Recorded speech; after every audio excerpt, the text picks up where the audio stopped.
Assalamualaikum. Assalamualaikum. Waalaikumsalam. Silakan, cakap. Ya tu, Ya. pasal beras ni. Oh, boleh lagi. Saya Okey. tak tahu, Datuk tahu dah kau belum. Ha. Tapi apa? Alhamdulillah kerajaan orang kata apa? Mengambil langkah-langkah sepatutnya campur tangan. Kita nampak. Ya. Tapi Nami tak Datuk bulan lepas saja Nabi Ibrahim kata, orang kata apa? Kalau kamu sorok beras, kita akan ambil tindakan apa semua. Ya. Harga padi pula mereka turunkan. Masa sebelum ni harga padi sebab lah ni kita tengah duk tuai padi. Sebelum kerajaan ambil langkah intervensi tu, harga padi boleh pergi 1,700 ke 1,800. Tapi lah ni petani tengah mengeluh lah, sebab mereka telah turunkan harga padi dari pintu kilang ni 1,200 ke 1,300 lah. Okey. Minta Datuk ulas sikit. Adakah negara kita ni tengah dikuasai oleh kartel-kartel padi dan beras dan kartel-kartel lain ni lah? Saya nak ulas ni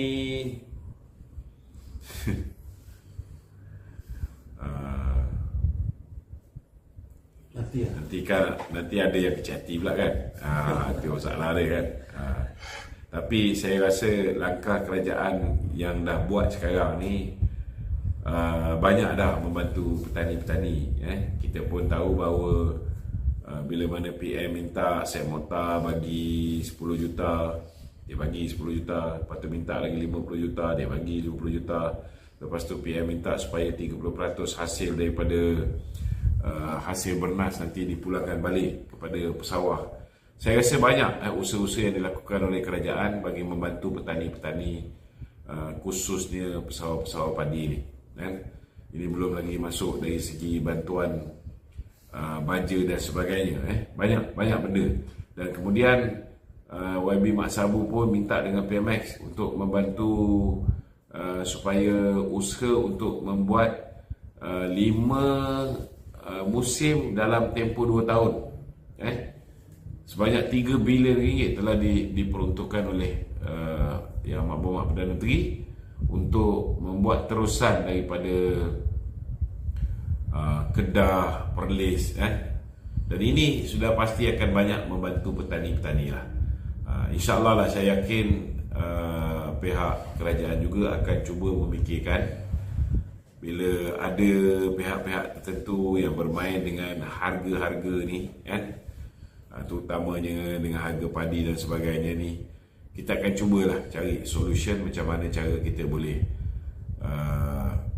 melegakan hati pesawah-pesawah padi kita. Yang pasti untuk masalah bekalan beras yang kekurangan ini sudah ada 4 langkah intervensi. Pertama sekali, apa yang kita lakukan ialah kita pastikan bahawa di Sabah Sarawak Sabah Sarawak yang sebelum ni harga satu kampit RM41 untuk 10 kg, selepas ni mereka akan dapat subsidi oleh kerajaan. Kerajaan subsidi, dan selepas ini mereka boleh beli dengan harga RM31 saja. Beras import tau, RM31 saja satu kampit 10 kg. Kemudian kerajaan tahu bahawa kebanyakan daripada premis kerajaan ataupun agensi-agensi kerajaan, pembekalan kepada pihak kerajaan biasa guna beras import, beras tempatan. Sekarang ni nak pastikan yang 5% penggunaan beras tempatan yang dulunya ialah mereka yang bekal pada agensi kerajaan ni. Lepas ni orang yang bekal pada agensi kerajaan tak boleh beli beras tempatan. Mereka kena pakai beras import tapi mereka dapat dengan harga RM3,200 satu tan. Harga pintu gudang. Harga pintu gudang. RM3,200 satu tan. Hampir 50 kg. Ini untuk yang 50 kg, 50 kg. Sebab dia orang pakai banyak lah. Kemudian yang ketiga, pasukan tugas khas itu yang keempat. Kosarindo. Sebelum tu Ni. kita ada nombor satu apa tadi? Okey. Kemudian kita ada operasi beras putih tempatan.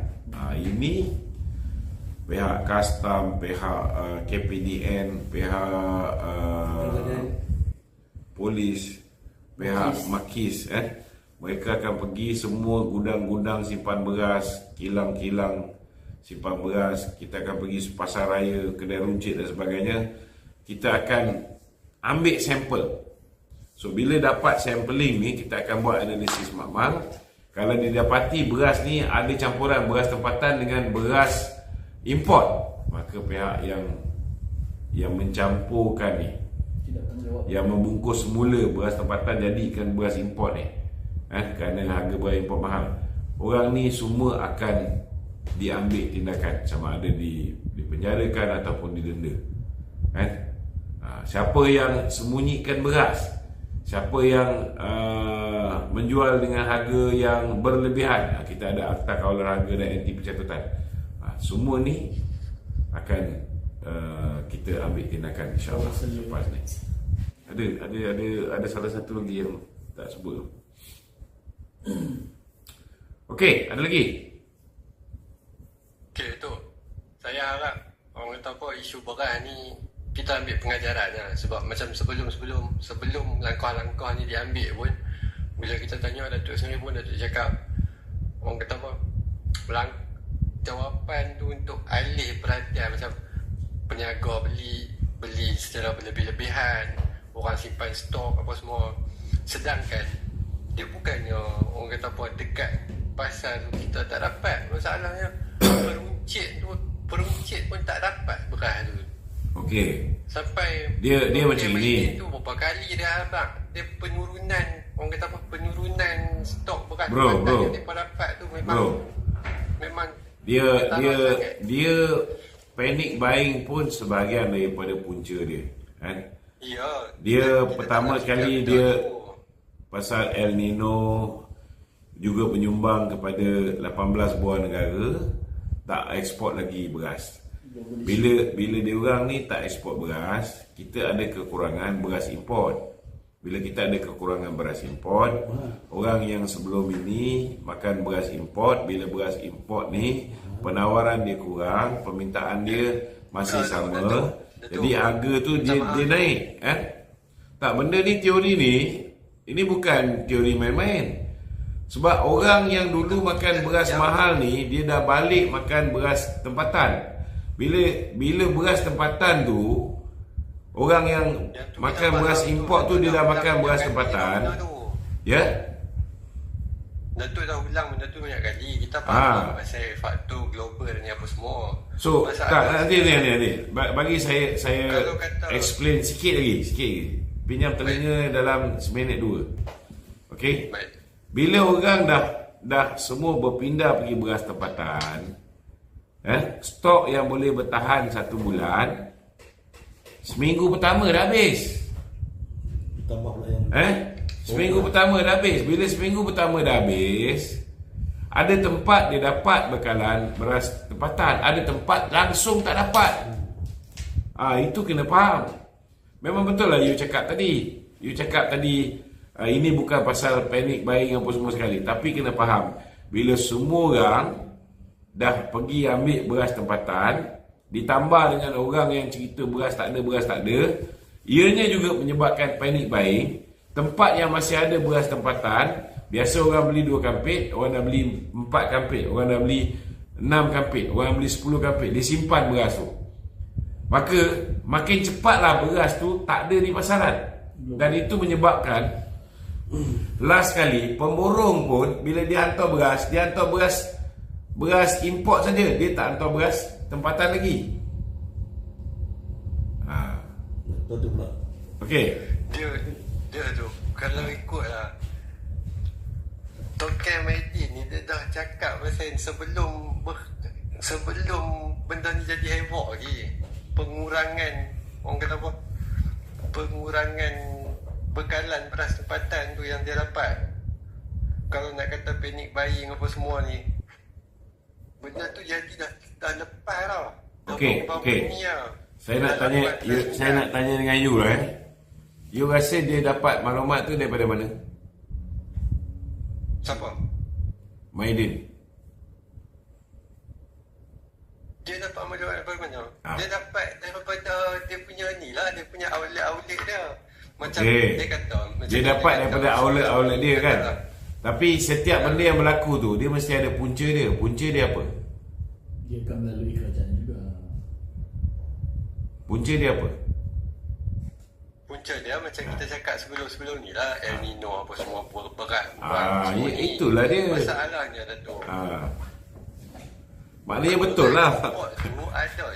Dia betul Cuma rakyat ni, dia tak mau dengar masalah El Nino ke, apa benda ke. Bila time beras tak ada dekat pasaran, dia terus cakap ini PMX ni, itulah celaka lah, itulah inilah, kerajaan haram jadah lah, apa semua sekali. Sebab mereka tak boleh terima hakikat dia bahawa harga beras import ni menjadi mahal kerana masalah El Nino. Bila masalah El Nino berlaku, kemudian orang tak boleh ekspor benda tu keluar kerana keperluan dalam negara dia sendiri pun tak cukup. Bila dah tak ada beras import ni menjadi mahal. Bila beras import jadi mahal, orang yang biasa beli beras import, dia akan berpindah pergi beras tempatan. So, kalau dulu ada 1 juta orang kongsi contohnya lah 100,000 beg, kan? Sekarang ni ada 2 juta orang kongsi 100,000 beg. Cukup tak cukup? Belum lagi tambah tukar kambing. Ini belum lagi orang yang tukar kampit, belum lagi orang yang panic buying. Yang biasa beli 2 kampit, tiba-tiba kerana dia dengar cerita beras tak cukup, bila dia nampak ada 4 biji beras, dia tak beli 2 kampit. Dia ambil 2 kampit, dia suruh bini dia beli lagi 2 kampit. Okay, Datuk rasa lah, kita setuju memang ada isu food security kan. Ada tak pemborong-pemborong ataupun pembungkus beras tempatan ni yang tukar ada beras tempatan jadi beras import? Ada. Sebab tu dia di kawasan. Kalau tidak ada kerajaan tak lancarkan operasi beras putih tempatan. Sebab adalah tu kita nak pergi ambil sampling beras-beras ni, kita akan pergi semua tempat ni, kita akan ambil sampel, kita akan test, tengok adakah ini purely beras import. Sebab semua sekali tu kita boleh tahu. Bila kita buat laporan analisis makmal, kita boleh tahu berapa persen beras tempatan, berapa persen beras import, daripada mana origin beras-beras tersebut. So daripada situ nanti kita akan boleh ambil tindakan. Okey.